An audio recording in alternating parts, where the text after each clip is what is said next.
Kita akan masuk 2.6 kamiran tentu untuk subtopik yang terakhir bagi bab 2 pengamiran. Okey.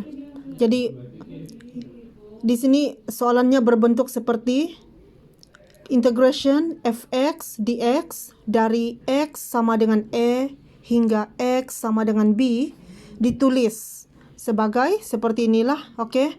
Okey, kalau yang dalam bentuk ayat ni dia adalah secara tidak langsung lah. Okey, jadi apa kita kena buat sebelum kita mula kamirkan fungsi itu, kita kena tuliskan dia dalam bentuk secara langsung macam ni. Okey, had atas integration had atas dan had bawah. Okey, b yang di sini ni x sama dengan b bermaksud had atas, dan di bawah ni a bermaksud had bawah. Okey, dan fx dx.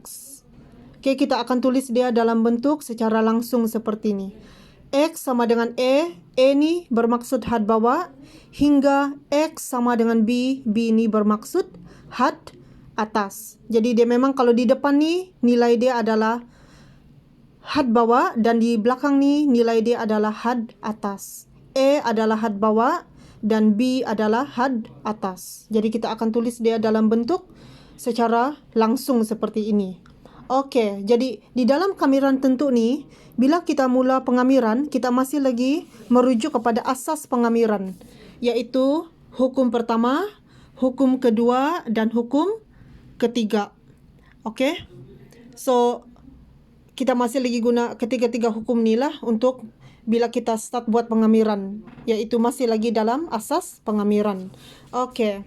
Sebab di sini untuk kamiran tentu dia ada hukum juga, tetapi selepas kita buat pengamiran barulah kita akan guna hukum keempat ni. Okey, kita pergi ke contoh terus. Contoh, carikan kamiran tentu bagi 2x tolak 3 dan di luar kurungan kuasa 3 dari x sama dengan 1 hingga x sama dengan 2. Okey, kalau dia bagi dalam ayat begini, ini adalah soalan secara tidak langsung kan. Jadi apa kita kena buat? Kita kena convertkan dia ataupun tulis dia di dalam bentuk secara langsung seperti ini. Okey, jadi kita selesaikan soalan ini. Okey, carikan kamiran tentu bagi ini kan, dari x sama dengan 1 hingga x sama dengan 2. Jadi kita kena tulis dia dalam bentuk secara langsung macam ni. Okey, kita kena tulis dia dalam bentuk secara langsung seperti ini kan. Jadi sama dengan had atas kita di sini adalah ini ya, had atas. Di depan ni had bawah A dan di belakang ni B ni adalah had atas. Jadi had atas B di atas, and then had bawah di bawah adalah 1. Okey. Dan dia punya fungsi inilah 2x tolak 3 kuasa 3. Dan di hujung ni kita tulis dx. Okey, jadi sekarang ni kita tengoklah. Okey. Soalan ini fungsi dia, adakah dia merujuk kepada hukum pertama kah, kedua ataupun ketiga? Okey, jadi kalau kita tengok sini, dia merujuk kepada hukum ketiga. Kenapa? Di luar kurungan besar adalah kuasa 3. Kan kalau hukum ketiga, dia punya syarat ialah nilai n di luar kurungan besar tu, n dia adalah kuasa 2 ke atas kan, macam kuasa 3 ke kuasa 4 ataupun kuasa negatif. So yang di sini ni kuasa 3 di luar kurungan besar ni, jadi dia kuasa 3. Jadi merujuk kepada hukum ketiga, iaitu yang inilah, yang Nina. Ini hukum ketiga. Jadi kita akan buat cara macam ni. Okey, kita kamirkan cara macam ni. Okey, jadi kita selesaikan. Okey, jadi next apa kamu perlu buat ialah, kamu buat bracket macam ni. Bukan bracket dia kotak. Okey, dia kotak. And then di dalam kotak ni kita akan tulis fungsi ni. Kita akan tulis ni fungsi 2x tolak 3 kuasa 3. Okey. Dan tutup kurungan. kita akan tulis apa nih, dia punya had atas dan had bawah di tepi nih, macam nih. Oke, di atas nih adalah had atas dan di bawah adalah had, dan di bawah nih adalah had bawah. Oke, jadi apa kita perlu buat next? Apa kita buat next? Oke, kita akan guna hukum ketiga kan. Jadi 2x tolak 3. Oke, jadi di atas kuasa dia 3 tambah 1. Dan di bawah nih, oke, disebabkan kan dia ada E di depan nih, ada ekstra E. Jadi E itu adalah merujuk kepada yang ada anu di belakang, oke. So tidak kira lah dia berada di depan kah, di belakang kah, asalkan nilai E itu yang ada anu di belakang. Jadi yang ada anu di belakang adalah 2 lah kan. Jadi nilai E kita adalah 2. So N tambah 1 yaitu 3 tambah 1, tutup kurungan. Jangan lupa tulis had atas dan had bawah di tepi kotak nih. Dan kita teruskan, selesaikan mana yang boleh diselesaikan. Oke, 3 tambah 1 4. 2 darab 3 tambah 1 4. Tutup kotak. Tulis had atas, had bawah di tepi. Oke, so next kita selesaikan lagi mana yang boleh diselesaikan. Ini kan boleh selesai. 2 darab 4 sama dengan 8.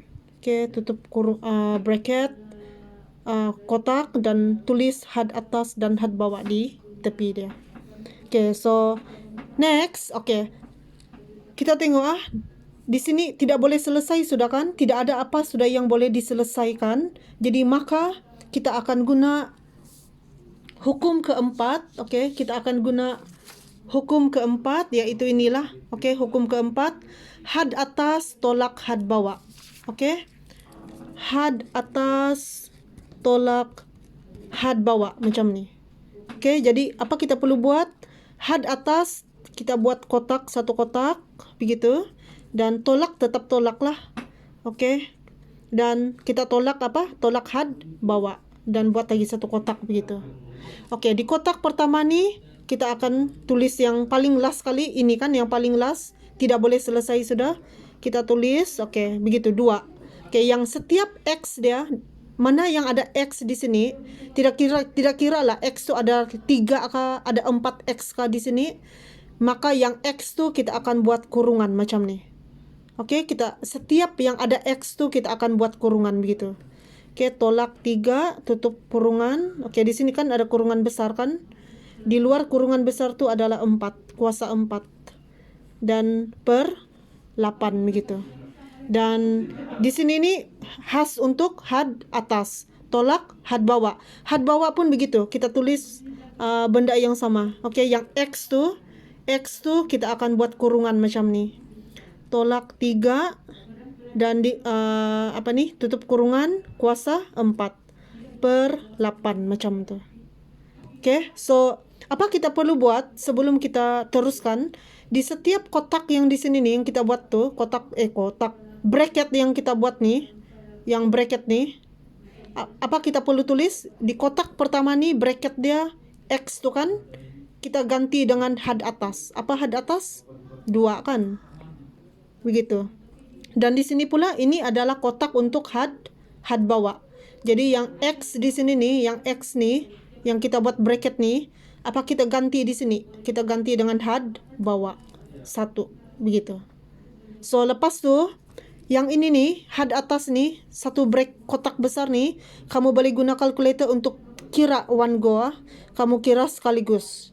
Jadi bila kamu kira sekaligus nih, yang kotak pertama nih, had atas punya kotak nih, kamu akan dapat di kalkulator 1 per 8 begitu. So tolaklah. Oke. Pasal di sini. Oke, di sini kamu kira juga sekaligus, kamu akan dapat 1 per 8 begitu. Oke, then next 1 per 8 tolak 1 per 8, kamu akan dapat 0 macam tu. So di sini kebetulan lah dia punya nilai sama, 1 per 8 tolak 1 per 8 sama nilai. Itu kebetulan, tidak semestinya sama nilai. Oke. Dan jawapan akhir 0 pun tidak semestinya 0. Dia bergantung pada apa yang kita tolak tu, apa nilai yang kita tolak. So jawaban akhir sampai di sini sahaja.